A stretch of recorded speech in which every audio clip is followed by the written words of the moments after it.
वचन लिया गया है। नीति वचन 4, बुद्धि के लाभ। हे मेरे पुत्रों, पिता की शिक्षा सुनो और समझ प्राप्त करने में मन लगाओ, क्योंकि मैंने तुमको उत्तम शिक्षा दी है। मेरी शिक्षा को न छोड़ो।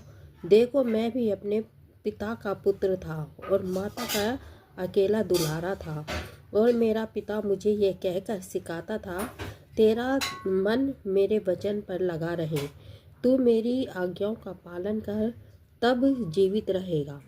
बुद्धि को प्राप्त कर, समझ को भी प्राप्त कर, उनको भूल न जाना, ना मेरी बातों को छोड़ना। बुद्धि को न छोड़, वह तेरी रक्षा करेगी। उससे प्रीति रख, वह तेरा सहारा, वह तेरा पहरा देगी।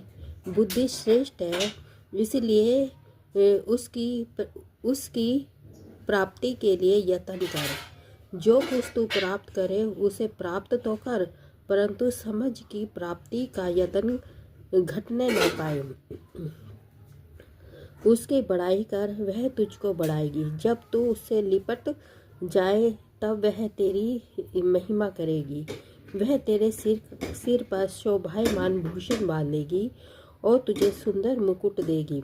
हे मेरे पुत्र, मेरी बातें सुनकर ग्रहण कर, तब तू बहुत वर्ष तक जीवित रहेगा।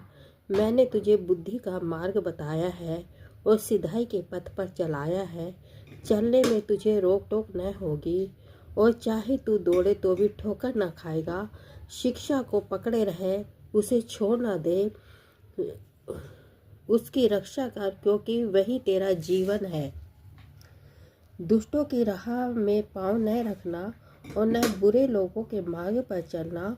उसे छोड़ दे, उसके पास से भी न चल, उसके निकट से मुड़कर आगे बढ़ जा, क्योंकि दुष्ट लोग यदि बुराई ना करें तो उनको नींद नहीं आती, और जब तक वे किसी को ठोकर ना खिलाएं तब तक उन्हें नींद नहीं मिलती।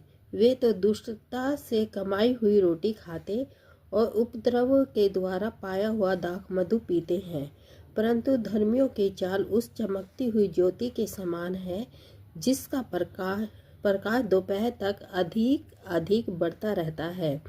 दुष्टों का मार्ग घोर अंधकार में है, वे नहीं जानते कि वे किस से ठोकर खाते हैं। हे मेरे पुत्र, मेरे वचन ध्यान धर के सुन और अपना कान मेरी बातों पर लगा। इनको अपनी आँखों की ओट ना होने दे, वरन अपने मन में धारण कर, क्योंकि जिनको वे प्राप्त होती हैं